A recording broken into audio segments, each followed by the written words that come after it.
This is a slightly different talk than I usually give because it's about someone I was very, very fond of. I knew both of them quite well. I actually wrote Julian Neski's obituary for the Times when he passed away in 2004. Got to know Barbara Neski, lived to about 97. Her 97 years old, died in just last year, 2025. So I really got to know her over the years, and they're kind of different than a lot of the architects I've written about in Weekend Utopia and other books. They were very low-key. They'd done a lot of early work for other architects. They tended to be not so much shy, but quite self-effacing, and that's what I always admired about them, because they had incredibly exquisite taste. You know, they whatever they did it in a very minimal, elegant kind of way. And I always admired that a lot. Barbara also had a fierce, kind of almost, well, you'll hear, because I'm going to try something different. She had a very fierce sense of humor and could be quite cutting. And as she grew older, she the filters fell away even more. And I just loved that about her. You know, she could be very, very honest. Because to be a woman architect of her age, of her generation, she was one of the first women to graduate from the Harvard, Graduate School of Design. She went there under Gropius and studied with all, it was all, full male culture at its height, and it was pretty intimidating and pretty tough. And she got pretty tough too. Just to, this is the only really good picture I've ever found of them together at their own house in Watermill. So they did, this is the Jaffe House, these are snapshots they had taken just right after it was finished. This kind of put them on the map, and they went on to do about 25 to 30 houses, not just on Long Island, but mainly on Long Island, but also in Connecticut and New England and New Jersey, and one in Pennsylvania, I think. That's Barbara Bobby. Julian was equally talented. The fact that he passed away so much sooner, and she went on with her career, and also the fact that she's such a unique, independent woman in the world of architecture and hasn't had enough. I mean, I don't think Julian did get an obituary in the Times that I wrote. She didn't. I wrote when I offered one. I said, come on, she's a really important woman architect, and they, as far as I know, they didn't do anything. So she went to Bennington College. She grew up her father was a dentist. She grew up in New Jersey, kind of just classic middle class New Jersey, American family. Went to Bennington, study art, studio art, but she really didn't like that. There's a studio art class at Bennington the year she went. She met Bucky Fuller, came to teach that year at Bennington because his daughter, Allegra, was studying dance with Martha Graham at Bennington. And he couldn't afford the tuition. Bennington, even then, was very expensive. So he said, I can teach a class on geodesic. He actually, that year, with student help, was able to fabricate his first geodesic dome, very small, that actually stood up, unlike several of them. And so Bobby, I keep calling her Bobby, but Barbara was fascinated by Bucky and worked with him and sort of switched, and sort of was gradually going over to architecture, which she totally fell in love with when they went on a college trip to the Robinson House, Marcel Breuer's house, which is nearby Williamstown, Mass. And just at that point, she decided, I want to be an architect. That's my art. And she figured that out. I have this here just to remind myself, because I've never actually done this before, but when I was looking through my notes, and I've written about them, many times over the years, and they're in 2 or 3 of my books. I think I did a couple of pieces in Dwell magazine, a couple of things in the New York Times, and other papers. She got into the GSD I think it was 49. Yeah, she started in 49. So when I was going through my papers, I found just a hand-scribbled pad with notes that I'd taken with her when I'd had lunch with her the last time in New York. And it was just so funny. And when I was reading through the notes, which a lot of the notes I couldn't even decipher because we were drinking. I was writing so fast. So I'm just going to read you a few here that I just really, really enjoyed. I got into Princeton, she said, and Yale, but chose to go to Harvard's GSD. There were 3 other women in my class, a Daphne, an Olga, who was Dutch, and a woman from Taliesin who drew in Frank Lloyd Wright style. It was so tough being a woman at Harvard. The faculty were always flirting with us, taunting us.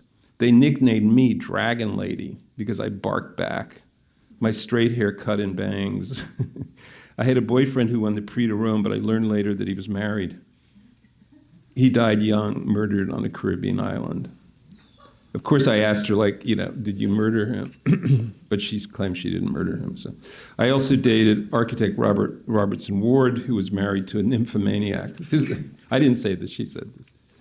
I just loved the way she thought. He should have this rapid fire things. Hugh Stubbins, who was a very successful, well-known architect. He did Citicorp Center in New York, which probably a lot of you know. He was a major design professor at Harvard. Anyway, and she said, and he wouldn't even look at my drawings because I was a woman. He hated women in general, especially women architects. Many years later, when I became a fellow, she was voted to be a fellow of the American Institute of Architects, Stubbins was there, and he turned to her, and she said, I may have said something rude or irreverent. I'm sure she did, the Dragon Lady. And he said, fuck you, lady. So, after she graduated from Harvard, she immediately went to Europe. I lived in Paris for 6 months and worked at the architectural office of Alexander Persitz, a Russian-born modernist and Holocaust survivor. I went to Chartres, where I met a woman, and we drove together to Italy.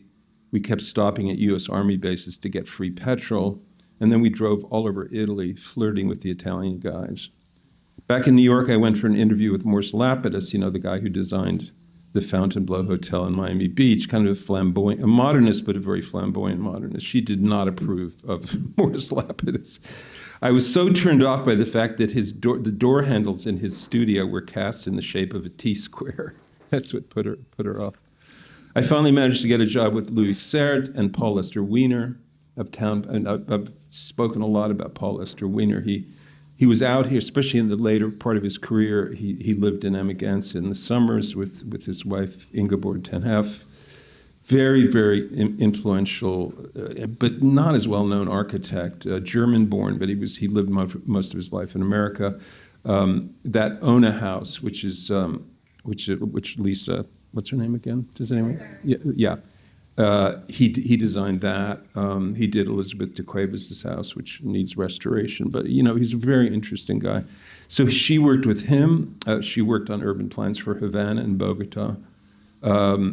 She said Sert himself was a tiny man, but I worked closely with Paul Weiner. He was good looking and owned a Chartreuse convertible sports car. I would go to beach parties with him in Amagansett.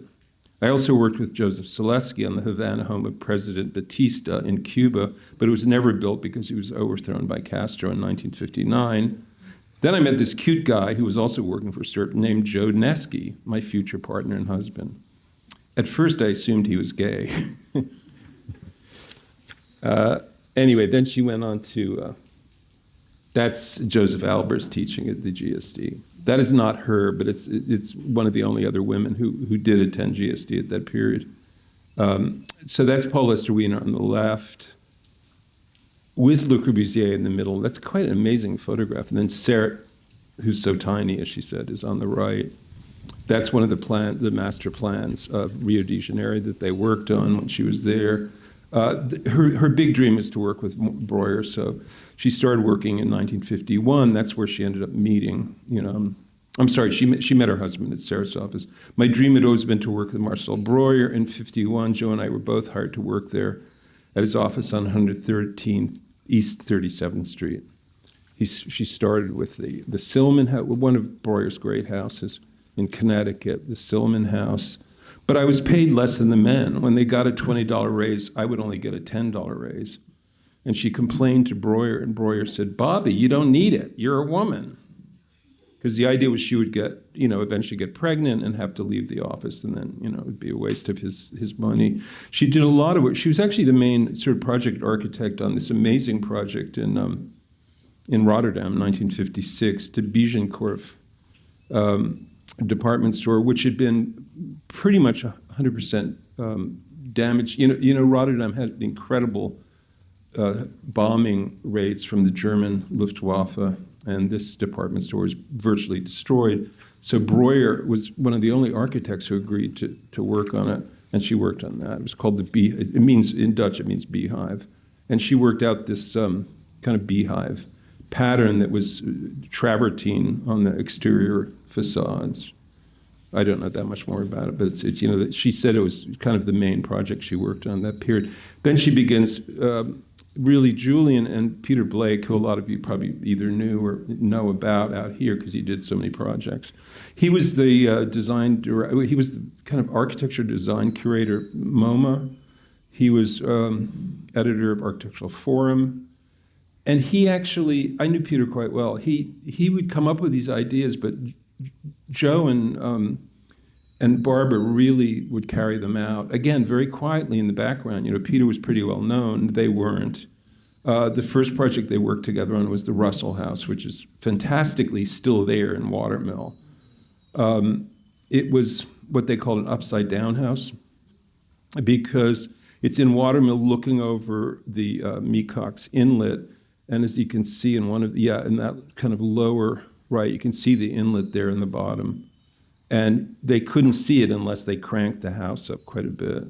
So very cheap, incredibly cheaply done. What does it say here? Yeah, $12,000. And it's still in remarkably good shape. The car goes under the carport there, just this slab, so simple. And you can see in the plan, there are a couple of bedrooms downstairs. There's the master bedroom upstairs. The thing that's really memorable about this house when you go into it is the floors and the ceilings are like kind of butcher block, but they're made from just cheap 2x4s that Joe figured out a way to glue them, to kind of laminate them together and then sand it down very nicely. So it kind of created this effect of being a kind of substantial. Funnily enough, it was taken on as almost part of Cold War propaganda. Not like the regular Life magazine, but Life International ran it as this example of how American workers, this is a magazine that would end up in the Soviet Union for this fair that happened in 1959, which I'll talk about in a second. The idea was American workers could have not just one home, but a second home, a vacation home. They could afford to do that. They could have a car, unlike Soviets who couldn't even get an apartment in Moscow. And it's just, I won't read you all that, but it's pretty much a propaganda thing. But it's fascinating that house became. And this is the fair, which it always to me is kind of amazing that it's called the American National Exhibition. It was set up in Sokolniki Park in the middle of Moscow from July 25th to September 4th, 1959. It was remarkable. It was done by the USIA, United States Information Agency, which was always kind of slightly part of the CIA. I mean, it was the propaganda wing of American intelligence, and they were basically told to just floor Russians with the greatness of American culture, and not with sort of Norman Rockwell, but avant-garde. So you had Buckminster Fuller doing the gold anodized dome that you see there, 200-foot diameter. Excuse me. That's the layout. The dome was sort of the middle thing. So Peter Blake, Julian Neski, Barbara Neski, the Eames, Charles and Ray Eames. I mean, it was an incredible lineup of designers doing this fair.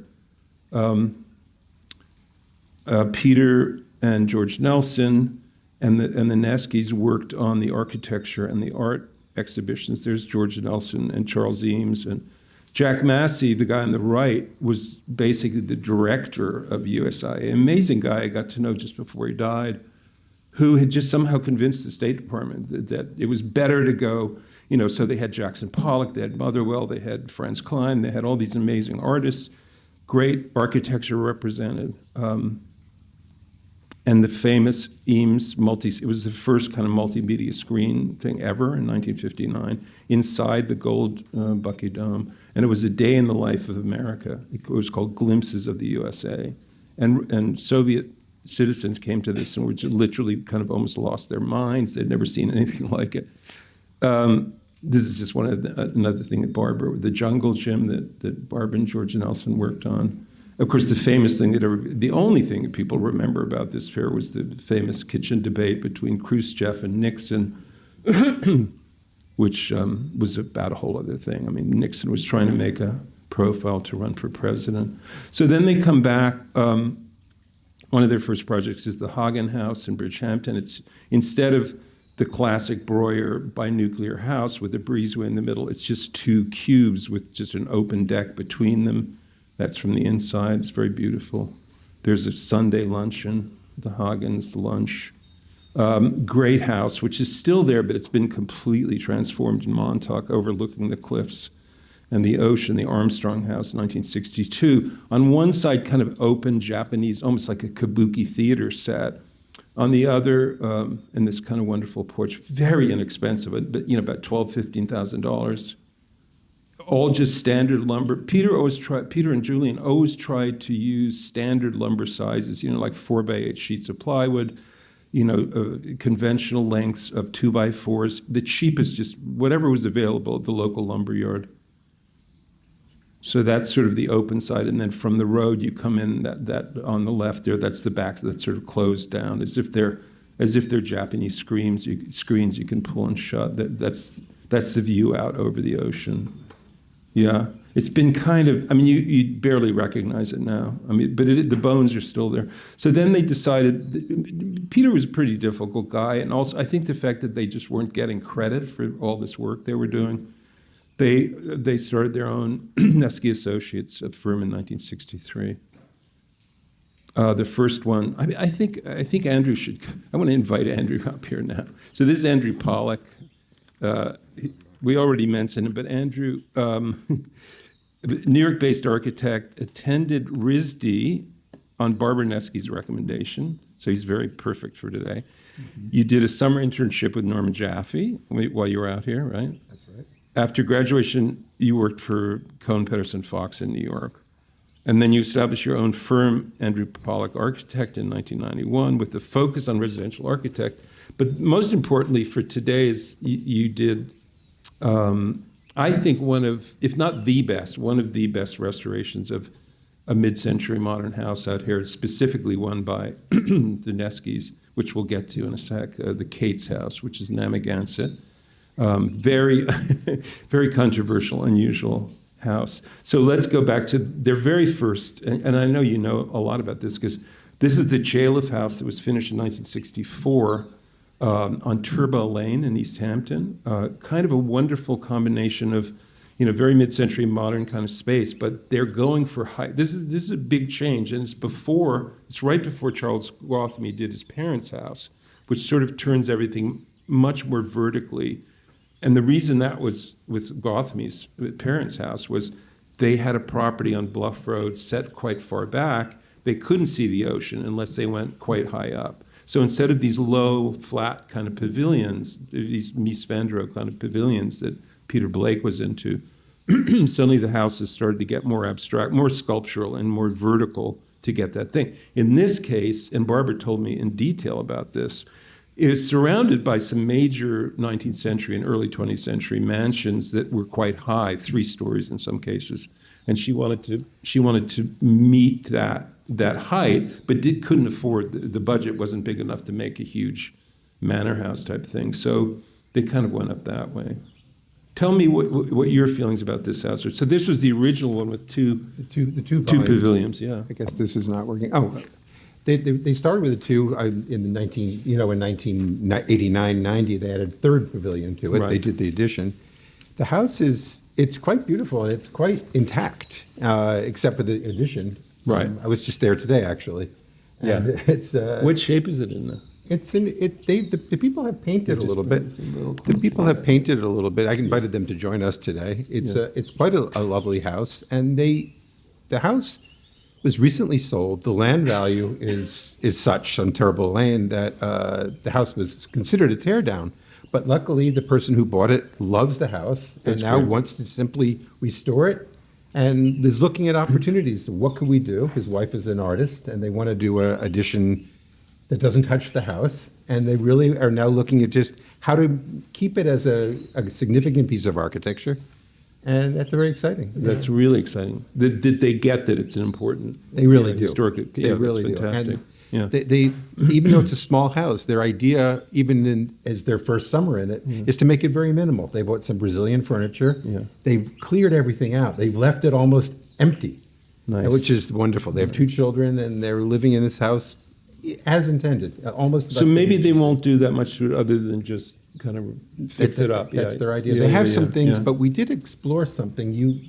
I climbed onto the roof today. There's a little flat roof between the addition, and the view from up there is of the ocean. So he wants to find some way of potentially crawl up into this. And so we've been looking at how we might do that. That's cool. Yeah, that's very cool.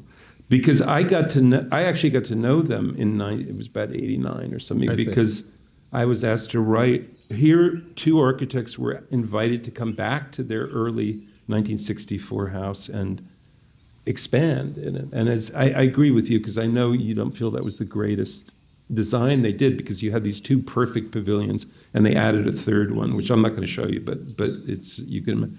So I just had this thing here, these are notes from Barbara. It's a Neski design based on the Golden Mean. First project designed by them as a husband-wife team. It was featured in a lot of magazines, including a big spread in Look magazine and Architectural Record. It was also exhibited at the World's Fair in Osaka. Did you know that? I didn't know that. Yeah, so interesting. I know that it was a House of the Year Architectural Record. Yeah, it was a big deal. It was a big deal. For some reason, it just caught everything because, like the New York Times said, compared it to matching halves of a traditional one gable house turned at right angles. So you could sort of pitch modernism as this semi-traditional, that it was invoking a very traditional, more conventional kind of architecture. The Look magazine, which is worth reading, they kind of saw it as kind of a bellwether of a new kind of house, because it wasn't just these tiny little beach houses you went to. It was like the second home for Americans, again, sort of in the face of the Soviets. It was always a Cold War kind of vibe to it. For the Chalifs, Ronnie's son, John, and Seymour, there's no place like a second home. They share their discovery with more than 2 million other Americans who own a beach cottage or mountain cabin. As 150,000 more pent-up urbanites join their ranks each year, the second home is quickly becoming as common as the second car. Attorney Chalif and his artist wife belong to a growing group of people whose extra house is not a vacation hideaway, but a year-round country refuge, as essential to their lives as their place in the city. So it's sort of taken on this, here you describe, the layout is so beautiful. It's so sort of Japanese. Yeah, you can't see from there. So you have these, the whole thing is kind of a deck, set on a deck, raised up from the ground level. Then you have 2, can I use this thing? Do you see that on the screen if I do that? Yeah. Okay, so you see here you have a sunken garden with a little lower deck for sunbathing. Then here you have another small one, which is kind of the private there's a big tree there. You have this, which one is, this is the master bedroom kind of part of the house. And then this is the sort of more open public space. It's just such an elegant plan. And then Barbara would always sort of pop every balloon if she saw the opportunity. We had to raise the floors because Ronnie Chalif was too short to see out the windows. I feel sorry for Ronnie. Poor Ronnie. Yeah, poor Ronnie. And that's, again, from the Look magazine. It was one of their early binuclear houses, the idea that one was the part you live in and one is the part you sleep in. And that came directly from Breuer, because they both loved Breuer and they both worked for him. Breuer's classic layout was that binuclear, usually with the breezeway or open deck in between. Peter Blake's second house, which is still there, I think, the last time I checked, has the same thing, but it's covered. The breezeway's covered. This about a year later, they'd made enough money to buy a little bit of land in Watermill Sorry, my screen I is know, I so see it. filthy. No, I can see it. I can see fine. I need to wash my screen. Incredibly simple. They basically planted, a dozen telephone poles. You could buy telephone poles, secondhand telephone poles for almost nothing, covered in creosote, which was not great when it was inside the house. But we didn't know about creosote then. Again, a lot of their work, like a lot of younger architects, they couldn't afford a professional photographer. So a lot of the early work is not very well, unless it was photographed by a magazine, is not that well documented. So these are things Barbara took, and it's a contact sheet that I kind of love, just the little details. There's the living room. Other than the Corb, Charlotte, what's her name? Charlotte Perriand chair. All that other furniture was designed by Barbara and fabricated by a carpenter. They would just buy solid core doors and basically kind of screw them together. That's a little sketch she did for me. I used a couple in a show. We did an exhibition called Weekend Utopia, funnily enough. You can see it's just kind of square, incredibly minimal. But that's how they worked and how they thought. Then neither of them had ever had a lot of money or position. And one of my favorite houses that's still there. Yeah, it's the best. Yeah. Have you seen it? I never have. Yeah. The Gorman House, which is kind of based on the classic bathhouses, there was one particularly wonderful one at Indian Wells at the Amagansett, I guess the Amagansett Beach Club that we would go to, my sister and I as kids. And it just, was so basic with a sun court and this kind of decking around it and these kind of boardwalks. And there's the plan. The curved shape on the right as you enter, that's just a freestanding wall within which was an outdoor shower. So she took the idea of the conventional beach house outdoor shower and kind of did something sculptural with it. Again, similar to the Chalef House, there are these little embedded courtyards. Again, using what I call a monitor roof. Is that still what it's called? The sloping, single pitch roof for the skylight, which Gwathmey was using a lot at the same time. That's the interior. They always would use this sort of a massive stucco fireplace, as a kind of centerpiece. And it's beautiful. Again, it's so simple, and you walk around the side, the outside of the house on that walkway. The Sable House, Bridgehampton. This is a sketch. A lot of the sketches, in fact, all the sketches in the two main books that Breuer did when they were working with him were all done by them, by either Julian or Barbara. And this was the idea of, it's up kind of on the moraine in, is it Watermill? I guess it's Southampton. It's part of Southampton. But it's just this simple, architectonic kind of device of folding and turning underneath. And then as you see on the right there's this suspended exterior staircase, which I always thought was sort of, borrowed from Le Corbusier. And then she said, no, we added the hovering staircase on the side of the house so Mr. Sable could go to the pool for a morning swim without disturbing his wife, who liked to sleep much later. They did that staircase in a few different houses and a couple of proposals. Even for a Chalef House proposal, they added a way to get to the pool where you come down a ramp and that same half circular. Yeah, their vocabulary was very much, it was appropriated from earlier European modernism, but it was totally adapted to the sun, the sea, the sand. What do you do with your feet when you come in? That Gorman House is just like made for sandy feet and, coming up from the ocean. Because life that's all you did. It was just simple. You had a beach picnic and it wasn't about networking in the Hamptons. On this one, the Kaplan House. I got a laugh out of you guys finally. Good. This gets more and more complicated. As all those, Charlie Gwathmey, Meyer, even Norman Jaffe, Peter Eisenman, their geometries are getting more and more complex. They're always talking about penetration, intersection, all that stuff. This is really their most complex geometric house, the Kaplan House, with all these crisscrossing But the forms. interesting thing about this one, the entrance from the house before, you walked in past the outdoor shower. The Right, idea that you right. came in from the beach still Right. and took your Yeah, shower and yeah. then walked into the house. Right. You enter the outdoor shower. They would often make, in fact, they almost always made that the main entrance, which anyone else would put it around the back, right? That's right. I'm getting to your thing. Simon House, which is, it's just basically a cube that's been, penetrated, excavated, whatever. But inside, again, a secret kind of inside, was 11, apparently, according to Barbara, 11 different levels, because the couple were TV stars. She was kind of a Broadway dancer in a lot of Broadway shows. He had a TV show where he was the star. So they were these kind of very attractive New York actors. And they would Barbara's idea was just have them go up and down these different levels, looking elegant, kind of and flowing. And she would wear this flowing robe, and it was I just wish I had a photograph of them. I've never seen one. That's Barbara on the site. It's a terrible photograph, but her trying to figure out all the different levels, during the construction process. I don't know much about these. I'm just throwing these in to show that they were doing houses in Massachusetts. The Frisch House, 1975. Again, just really simple use of raw cedar, and with that diagonal thing was such a big deal at that period. Norman Jaffe was doing a lot of that, yeah. But again, always this sort of almost totemic fireplace, made of masonry in the center of the house that serves it serves a downstairs and an upstairs fireplace. Bruce Kaplan, different Kaplan in Sagaponack, 1980. I don't know much about this house other than this sectional plan, 3-story house in the winter. This is in Amagansett.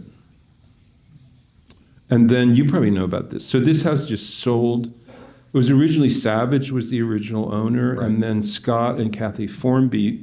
Scott was a pretty well-known fashion designer, and Kathy's, I think, a stylist and had been right. She's you know her. Yeah. You used to work with her. Yeah. Who did she work with? Calvin or with everybody? Yeah.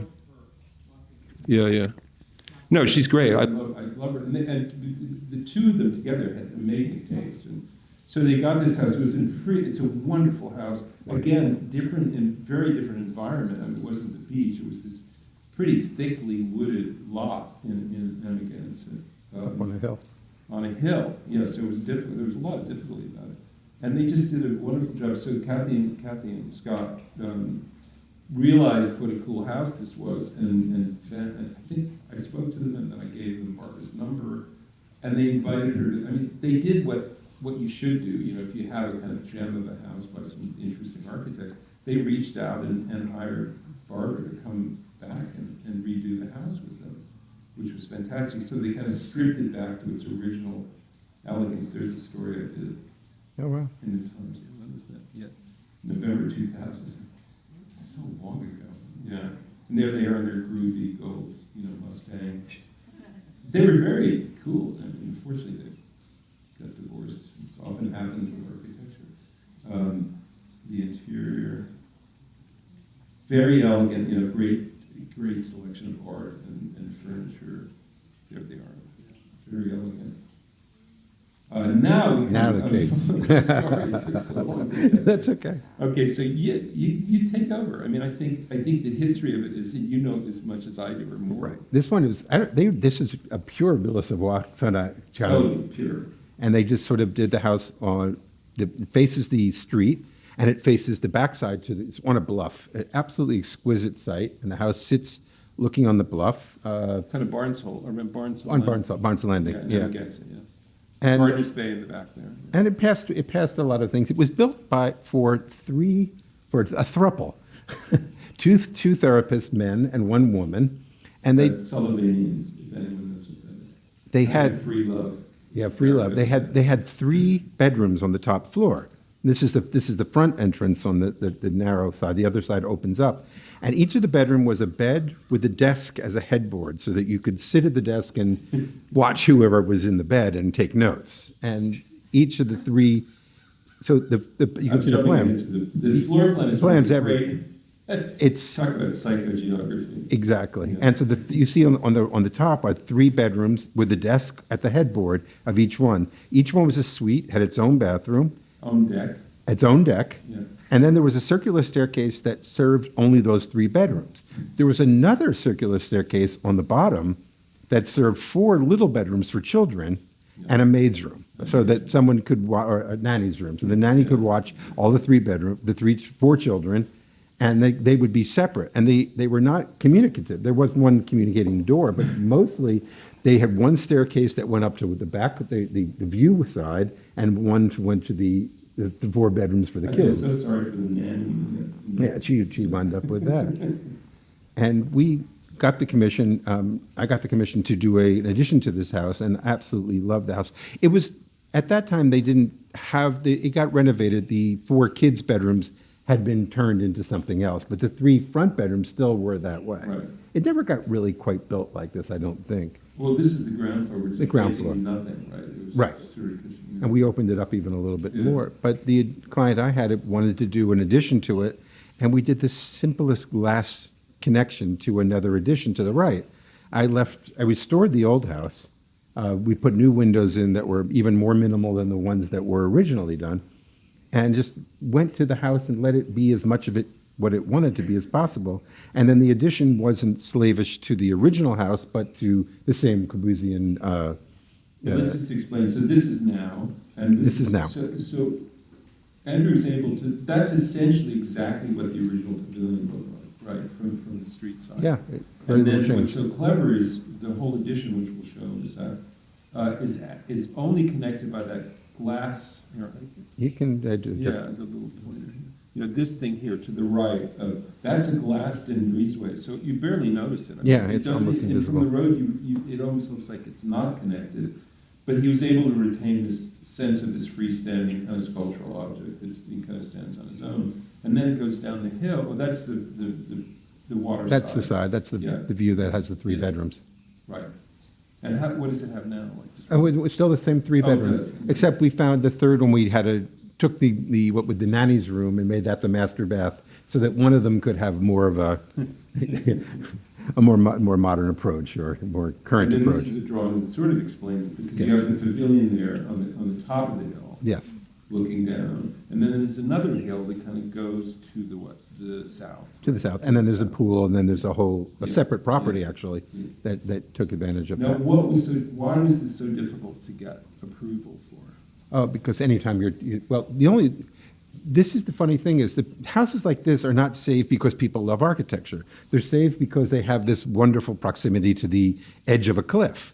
There's no way you would ever be able to build this close to a bluff. Right. So we kept the old house, and the new law is that you would have to build 150 feet back from the bluff crest. Right. But if you attach it, the addition could be 75 feet. Right. So the step back of the addition, everything I did that looks like I'm saving the house was secretly Right. I wanted to save the house, but the town wanted me to do this certain thing. But we had to get approvals to allow us to build 75 feet back from Blood Crest, to build this other house and get the approvals to Right. do that. So it took almost 4 years to get the house built. Yeah, and that's permanent. amazing. See, no one out here wants to spend that much time. That's right. So did the town even say to you, why don't you just knock it down? And Well, no, because if we had knocked it down, the new house would have had to be built much further back than even the addition. It would have been back with the I see. parking lot. Because it was pre-existing, you could work from that. That could work out, it's Yeah. pre-existing, so it worked. And that's what it looks like from the south, right side. Right. With the pool in the front. So our addition does the pool, it's a whole different thing, but we Right. kept everything about the old house intact and loving. We even restored it.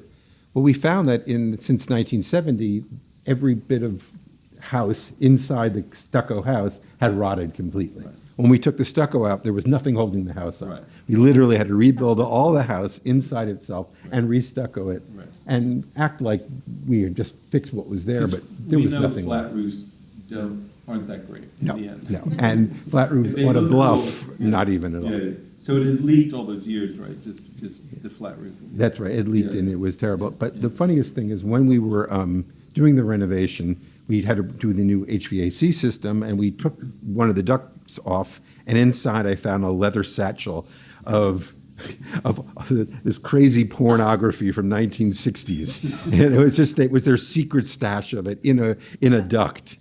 And we kept the leather satchel. The client still has it as a coffee table of curiosity. I wish you'd brought that. I wish I was allowed to have kept it. Was it hiding from the nanny or the kids? Or I don't know. I think they hit it and then forgot about it completely. Yeah.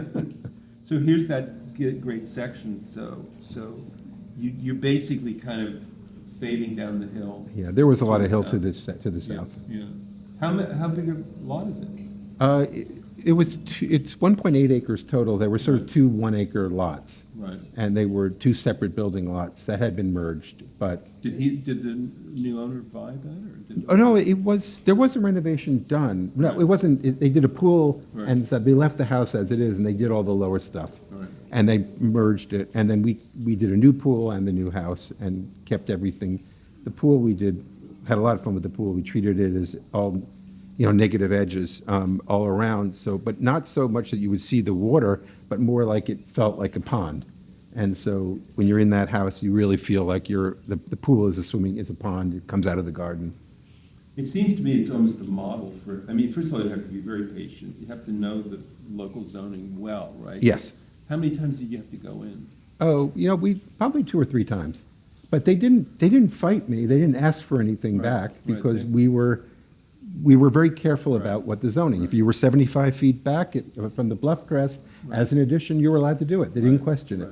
So that new part is 75 feet Yes, back. we are 50 feet, the existing house was 50 feet back, so I'm 25 feet further back for the addition. Yeah, I get it. Okay. But if we had torn down 150 feet, we would have started the new house at the back of the old house. Or even on the street. Or even on the street, Yeah. and it would have been a big fight. Yeah, I just think it's incredible, and it's so rarely done. We know I'm going to talk about that later this summer, but the Andrew Geller famous Pearl Rock house, that took like years to do. And it's tiny, and it's so and as soon as they picked it up, it just fell apart, because it's like a little paper lantern or something, So if you have to have a willing client, right, who really is committed to it. And Yes. obviously your client sounds kind of amazing. Absolutely Yeah. wonderful, and loves And it. willing to spend that kind of money and that kind of time to get it right. And he loves the White House. He called it the White House until Cool. the current Yeah. administration. And he obviously And has some kind of art or architecture savvy background. he's sounds just like. savvy. He's a Yeah. Frenchman and Well, European. Yeah, there you go. So he took, architecture 101. Yeah, well, he understood architecture. He bought a bunch of Le Corbusier prints to decorate the house, or lithos, perfect. and he really sort of Barbara would be understood. happy with that. Yeah.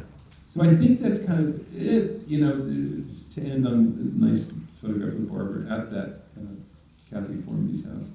Any questions? It seems like an intimate group today. No intimate questions? I have one about, when you first showed the littlest houses, that you Yeah. said, wood was chosen because it, these days it would be Home Depot size. Out here right now, forget second houses for a moment, we have a huge concern about no houses, no small houses for people, affordable housing. And it seems to me there's some lessons from these earlier, I never thought about it, but from just the earlier use of materials, I saw a bid that the town got for $650,000 for the smallest possible house to be built on one of these. It's a huge, huge issue here, and obviously small individual houses are not going to satisfy all of the needs because there's not enough land. It's what it's all about. The modern movement, the early modern movement was all about originally, creating workers' housing, affordable workers' housing. Yeah. So a lot of the ideas that were coming from Breuer and Gropius and Mies and everybody coming over from Europe, they were then adapted. The famous story is Philip Johnson, who had been a Nazi at one point, right? When they do the shows, Mart Stamm and 2 other Bauhaus teachers weren't allowed in the show at MoMA because they were in the Communist Party. So there was a big political shift. So the housing suddenly became, like what I was trying to trace in Weekend Utopia, the joke of that name is that, it was the sort of utopian principles from the socialist movements in Europe, but it was for weekend, people coming out of the city for the weekend. So the ideas were valuable, like Andrew Geller said, use only 20% of a lot. and leave the rest to nature. I mean, that's a great formula. That really makes sense on so many levels.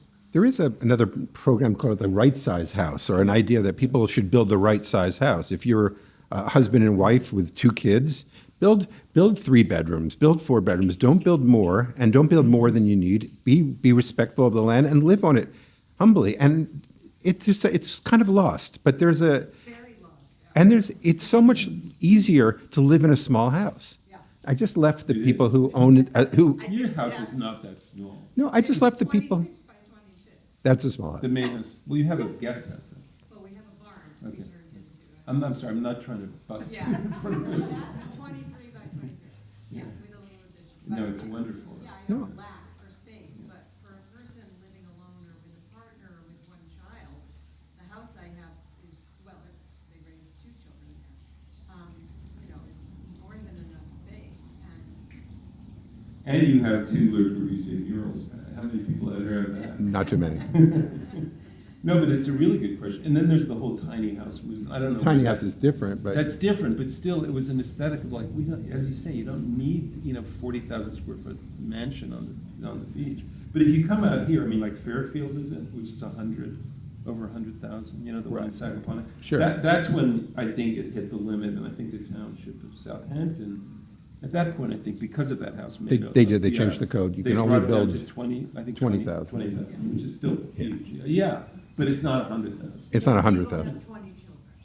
Well, no, they have 20 No, billion the dollars. old code was that if you could build to some 15% of the land area. Well, if you had 60 acres, you could build, a 6-acre house or a 9-acre house, and people were doing that. That's what happened with that house in Second But it's Park. such a simple, metaphor for American aspiration, which was different in Europe.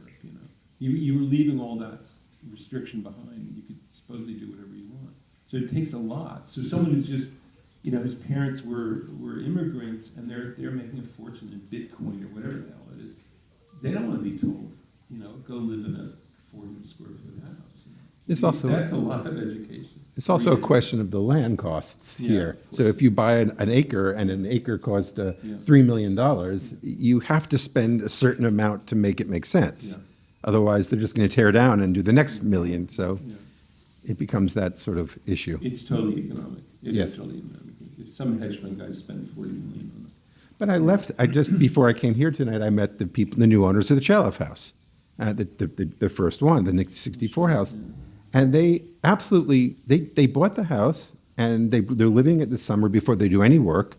They did not want to tear the house down. They absolutely know what they have. They love the size of it. And they took the furniture out. And Cool. they have 3 couches and they have 2 children and 2 dogs, and they're living in this house comfortably. And they took the master suite and just put curtains around where the bed is.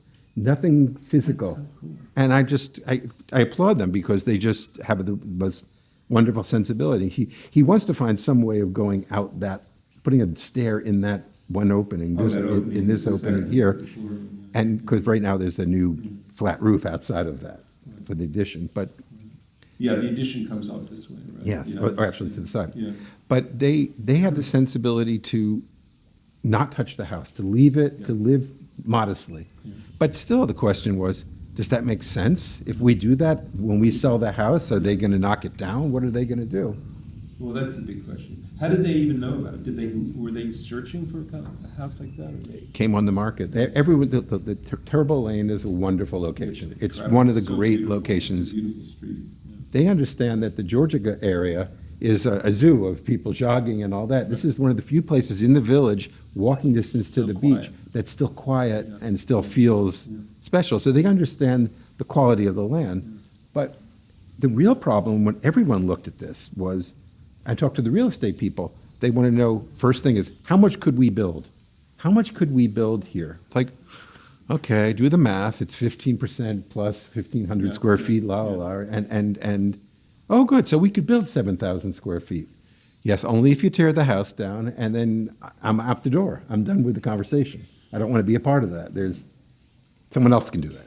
So it's up to the discretion of the owner, whether they want to preserve the house or not. 100%. Conservation organization here trying to preserve these houses, and how many of them still exist? There's weak preservation, very, very weak. And there's been some attempts there was in Southampton, there were 5 houses that came up, and we had this giant meeting. It was all online, and nobody could no one will tell an owner who owns a $10 million beach house that they're not allowed to do whatever they want with that $10 million beach house. And there's no will. And what happens was one Norman Jaffe House, it was the Cohen House, and they looked at the old design, the original design, and what was there. And they looked at it and they said, no, they changed this, they changed that. There were these renovations, they weren't sensitive renovations. Throw the whole house out. Yeah. There's no reason to preserve it because nothing's exactly pristine from when it was built. And you lose that on that. Okay. No, what a good example is, to go back to Southampton, the village was trying to put a preservation clause on the Norman Jaffe's Bliss House. Right. So they basically did not allow the owner a demolition permit. He wanted to he was the original client, which is so strange. And 50 years later, he wants to sell it, and he thinks he can get much more money if there's a demolition permit. Because everybody in that neighborhood, it's the village right on the ocean, has these huge units. And this is what, maybe 4,000 square feet. Okay. So the village was great. For once, they stood up to the architectural review board. They said, no, you can't do that.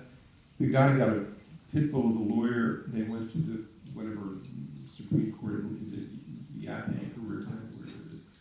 And this judge, very kind of right-wing judge, said, no, you're not allowed. Municipality is not allowed to tell a landowner what to do with it, which is not true. I mean, there are municipalities all over America, like Palm Springs, for instance, has very tight zoning about if it's within this mid-century modern kind of zoning area, you're not allowed to just knock anything down. So you can do it, but it's a lot of legislation. It's a lot of lawyers figuring out the loopholes. When last year, when they looked at those 5 houses to save, there was a Goldfinger house and a few other. All 5 of them were shut down. Yeah. But the reason I write books, starting back in 1985, when the Robert Motherwell House was torn down in East Hampton, was I figured the legislative part is so difficult. I don't know anything about that. I'm not a lawyer. But it seems like education is one of the best. I mean, if everybody's just up to that, and they know that, for instance, this house, the Chalif House, is just historically really important. And it was from the very beginning. The fact that it was in the world's, exhibited as an American house. Huge. Yeah, in Japan, in the World's Fair and all that. So the more people know about it, I think that's maybe the best way. And then, if nothing else, maybe you're culturally shamed into doing it, if nothing else. Or you play the game with the money, with the setbacks if you have that case. Sometimes there's a loophole that works in your favor. And you can, if you find those, you act like, oh no, I'm doing this purely for your greed. And they don't know that we're secretly trying to do our best. When this house came on the market, both Alistair and I were on the phone to each other. How can we do that? What can we do? And we talked to the real estate agents, and you know what he told me today? Those real estate agents didn't even know what they were. They did not sell it as architecture. Amazing. How long do you say they are? I wrote a piece for free for the East Hampton Star. Right. And they ran it, which is nice. And that someone called because of that, a real estate agent or something. And he thought he had someone. But anyway, it's really hard, though. It's a great question because we've been asking that for 50 years. Aren't there historic preservation restrictions on many properties for the 1600 houses? Yes. So that if you bought a house, you would know that you can't change the facade, street side, in a village like Sag Harbor. Yeah. Depends on the hamlet or village. It also depends on the reason we couldn't save the Motherwell House. It wasn't 50 years. It wasn't more than 50 years old, and that was a big problem. Now the National Landmarks Committee has just changed that. There are exceptions. They haven't made it like an open rule, but there are exceptions. Not that even saves it. It can be listed on the national list of historic places and still be. What do you get?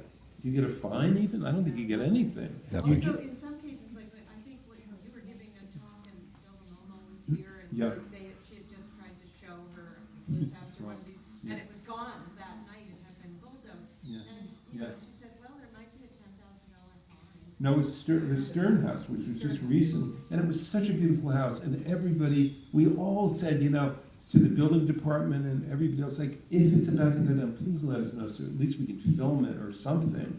And no, I don't know if they just pay them all, give them like a few $1,000s or something. I don't know how that works, but it's happened so many times. And then you go back to show your friend, like, this is a great house, and there's nothing there, And now there's just nothing, it's sitting there, that empty lot with nothing. I just want to, Yeah. hi Alistair and Hi. Sarah. There's two former preservation directors for Preservation Long Island here, and we've worked on a lot of these houses. So I'm the executive director at Southampton History Museum Yeah. now, and so not only do we have an issue with the modernist buildings that won't be landmarked, and the lawsuit was not about the landmarking, it was something else. It was the It's like a demolition thing, zoning right? or a Yeah. demo. It was demo. And that's because they never landmarked it, because there was no appetite to do it. And the village has actually moved the power to designate a landmark away from the landmark committee into the village trustees themselves, which is fine. It's a way to do it, it's totally fine. It's like technically not the best practice, because you're supposed to have very well-trained people on the landmarks committee. Yeah. But that's okay, but it makes it more political, and there's no appetite. You mean the Bliss House wasn't landmarked? It was never landmarked, no, it was never landmarked. Whose So they were responsibility trying, is that? I'm sorry. Whose responsibility is it? at that time, it would have been the landmarks, the Board of Architectural Review and Historic Preservation. Of the village, Of yeah. the village, yeah. Yeah. Now it would be the village trustees themselves, but they never landmarked it, so they couldn't stop. If they had landmarked it, they would have been able to stop a demolition, but they never did. Hmm. But now there's a big effort to kill the entire update of the historic district. There's actually, like, somebody said over there, there's almost 1,000 properties in the village of Southampton that are designated as landmarks, and you're right, most of them are the older buildings. There's some of the more recent estate buildings that like creep up into the mid-century with something, but, But Sarah, there's a things lot have changed, things have changed so much. Things have changed, Yeah. and there's other buildings besides that were considered not, spectacular, like Greek revivals that are more like the farmhouses that are more modest. Those are actually now being considered as Yeah. part of the Yeah. historic district. Everybody is against it, so it's more than just very wealthy people who don't want I get to that. have a restriction. It's become like even more super politicized Yeah. that Yeah. everyday folks with these houses don't want to be restricted in any way, so. it's- That's what it is, it's ownership, it's property. It's ownership. Yeah. It's I mean, I would make the argument that a house like this is more important than a colonial period, I'm not saying home sweet home, but, something of that period maybe that's not extra special, but everybody thinks it's extra special because it's so old. I would make the argument that something from 1965 like this is more important historically in the long run. I mean, if you look back at it. Well, they're all important, they're all important. No. It's whether we value them or not, no matter what it is. Yeah. Do we say we would like to make sure that there's some restriction on owners? And there are, and there is, and there are buildings that can't be torn down. But I think what we're heading for now is a complete gutting of even the landmark laws we have. What do you think the biggest problem is? Is it greed or is it lack of education about architecture, the importance of I think the it's, legacy of I think architecture? it's all the above. Yeah. I think it's all the above, but I think it's there's so many, now that I live here year-round, and I work here year-round, I have a different sense of how hard it is to live in a place that's, So rich. I'm an anthropologist by training, and one of the things that was very popular when I was in school to study was the impact on really extreme development in places like Cancun for the seasonal, not even seasonal, just the touristic Right. homes that were eroding like indigenous communities more and more and more and Oh, more. that's interesting, yeah. And very much we have that here. There's an element of that going on where there's a complete erosion of any local community, you know, that shouldn't be part of it, but I think we could do a lot more to integrate the seasonal economy, which brings so much wealth Yeah, yeah.